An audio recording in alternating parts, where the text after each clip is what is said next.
The sun was just beginning to set, casting a warm golden glow over the quiet neighborhood. The streets were lined with grand houses, each more impressive than the last, with their tall gates, manicured lawns, and expensive cars parked in the driveways. This was a place where wealth spoke louder than words, where the rich lived in their own world, far from the struggles of those who had little. But just outside one of those grand houses, a little girl crouched down near the sidewalk, her tiny hands brushing against the pavement. Her clothes were faded and a little too big for her small frame, her shoes worn from miles of walking, yet she wasn't paying attention to the people passing by, or the way some of them glanced at her with curiosity, or even pity. All her focus was on the small round object she had just spotted near the curb. A coin, a single dull coin that had likely been dropped and forgotten by someone who had too much to notice. A smile flickered across her face as she picked it up and held it tightly in her palm.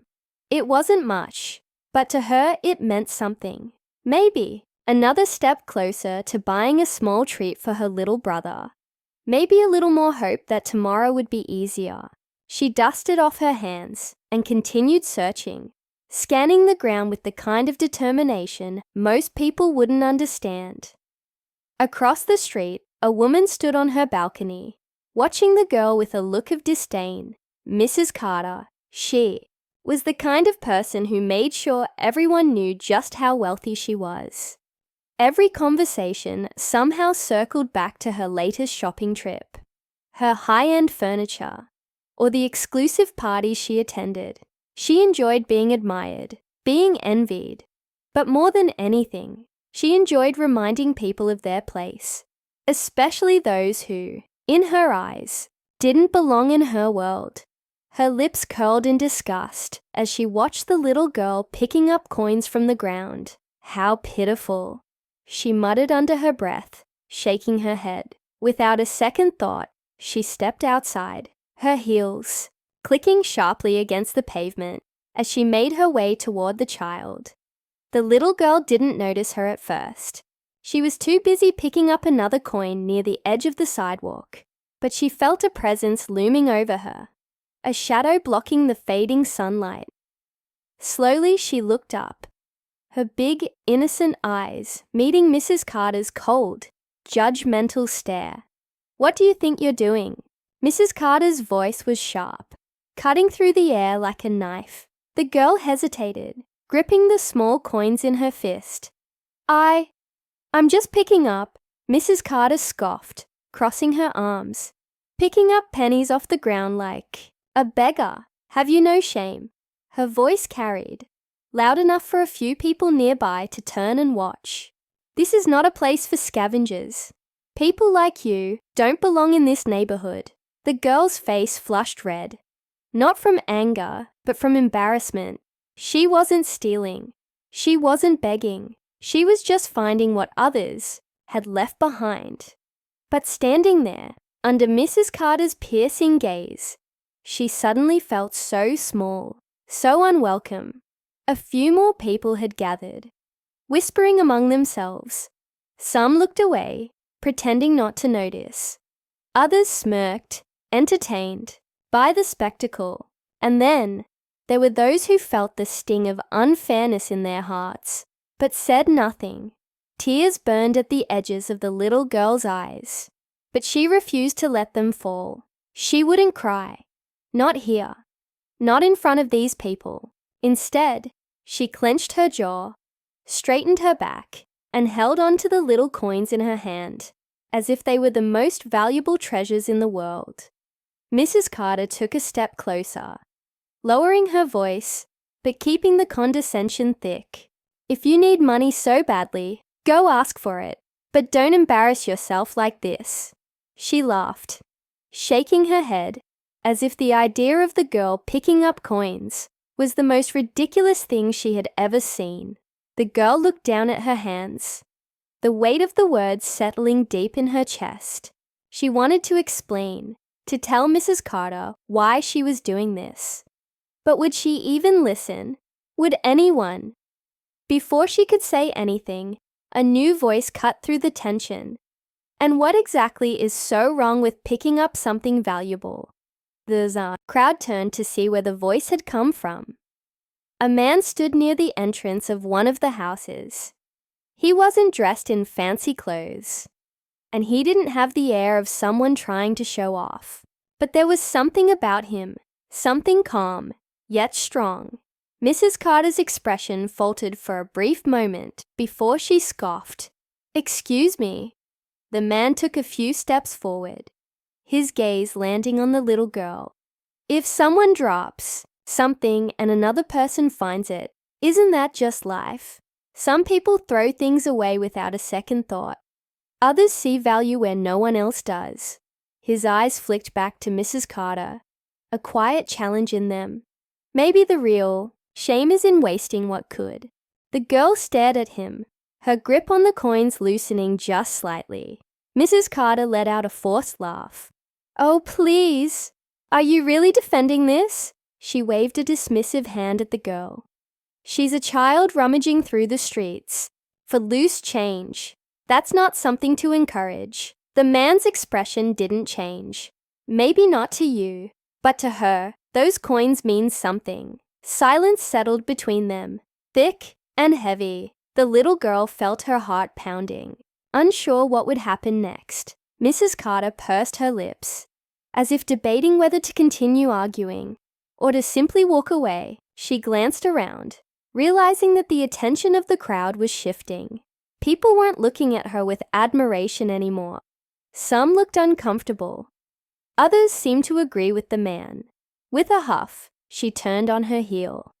"Do whatever you want," she said over her shoulder. "But don't expect people to respect you when you act like this." She walked away, her heels clicking against the pavement once more, disappearing behind her grand gate. The little girl let out a breath. She didn't realize she had been holding. She looked up at the man, unsure of what to say. He just smiled at her, nodding toward her small collection of coins. "Keep going," he said simply.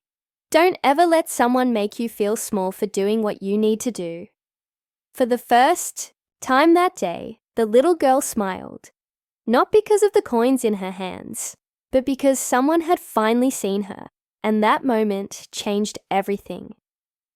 The little girl clutched the coins in her palm, feeling their cool metal press into her skin.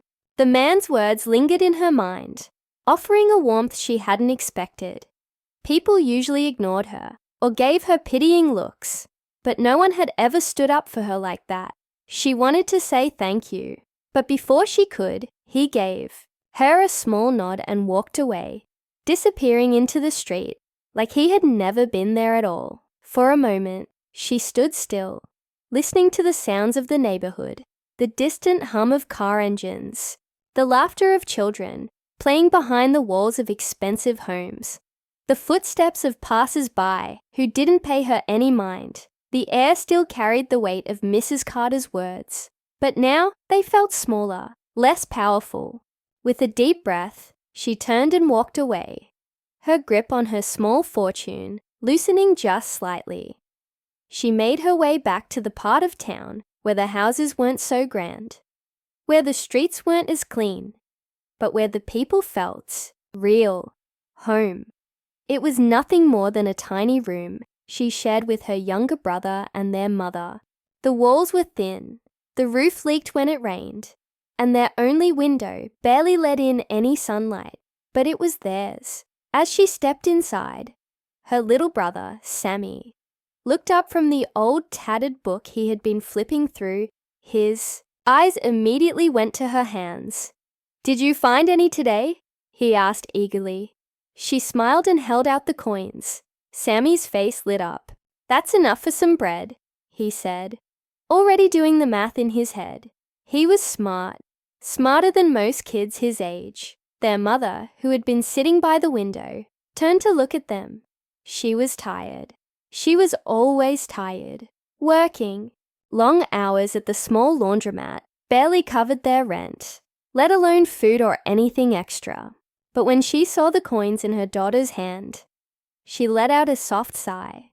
both relieved and heartbroken at the same time. "You shouldn't have to do this," she murmured.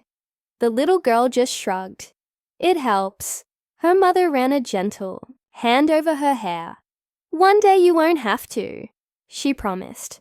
But they both knew that wasn't something she could guarantee. Meanwhile, across town, Mrs. Carter was still stewing over what had happened. She sat in her luxurious living room, sipping from a delicate cup of tea, her frustration simmering beneath her polished exterior. The way that man had spoken to her, challenged her, had left a bitter taste in her mouth. She had spent years building her reputation in the neighborhood, making sure everyone knew their place. And yet, in that moment, she had felt something she wasn't used to. Doubt. Who was that man anyway? She had never seen him before. And why had he cared so much about a little girl picking up coins from the ground? The thought bothered her more than it should have. Her husband, Mr. Carter, was busy reading the newspaper, barely paying attention to her huffing and sighing. "Why do you care so much?" he asked without looking up. "Because it's disgraceful," she snapped, "allowing people like that to think they belong here. It's dangerous. If we let one stray in, more will follow. Before you know it, this place will turn into a place where people have to pick up money off the ground just to eat." Her husband interrupted, finally glancing up. His tone wasn't sympathetic, but rather indifferent, as if he found the whole thing exhausting. "Not everyone is as lucky as we are," Mrs. Carter scoffed. "It's not about luck. It's about status. Some people work for it, and some people, well, they don't." Her husband sighed and went back to his paper. He had learned a long time ago that arguing with her was pointless, but Mrs. Carter couldn't let it go. That girl had looked so defiant. And that man, who was he to make her look like the villain? She would find out. The next day, the little girl was back in the neighborhood, scanning the sidewalks just like she always did. It had become part of her routine, a quiet ritual that made her feel like she had some control over her life. But this time, she felt eyes on her. Mrs. Carter stood by her gate, watching her with an expression that was hard to read. The girl tried to ignore her, but the weight of her stare made it impossible. Finally, Mrs. Carter stepped forward. "You again," she said, her voice cool and measured. The girl didn't say anything, just gripped the coins she had already found.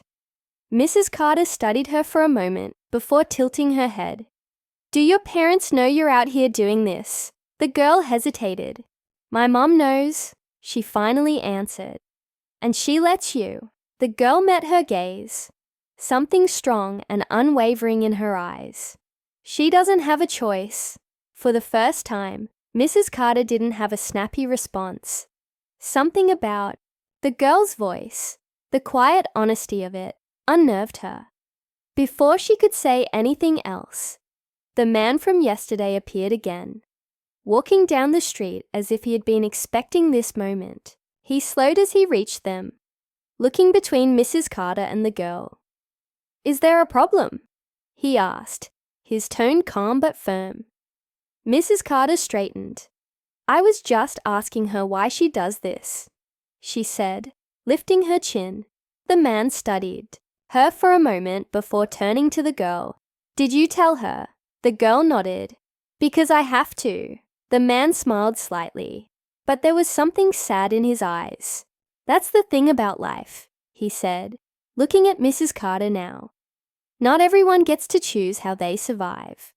Mrs. Carter crossed her arms. "And what exactly are you suggesting I do about it?" The man shrugged. "Maybe just try seeing things from someone else's perspective." Mrs. Carter let out a short, humorless laugh.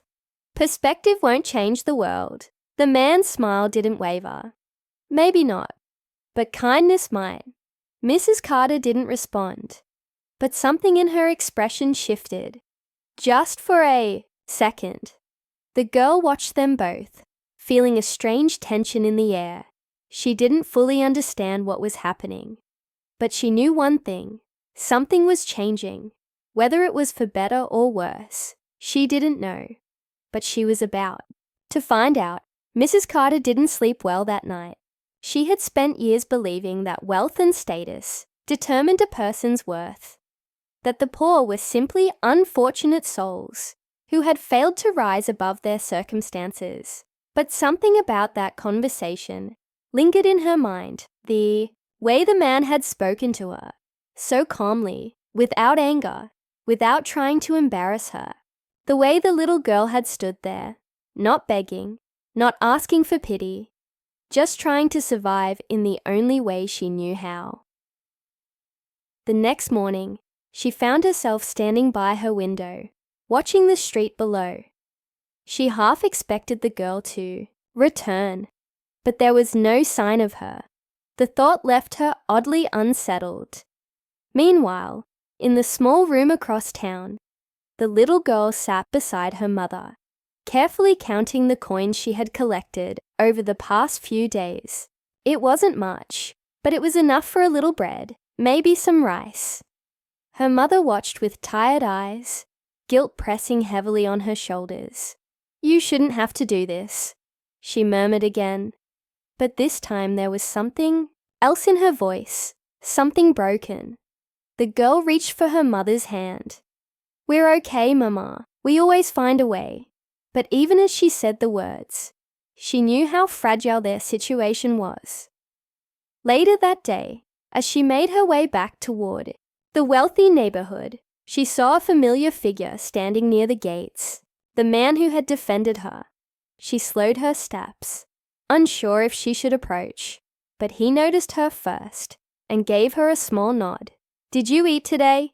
he asked. She hesitated, then shrugged.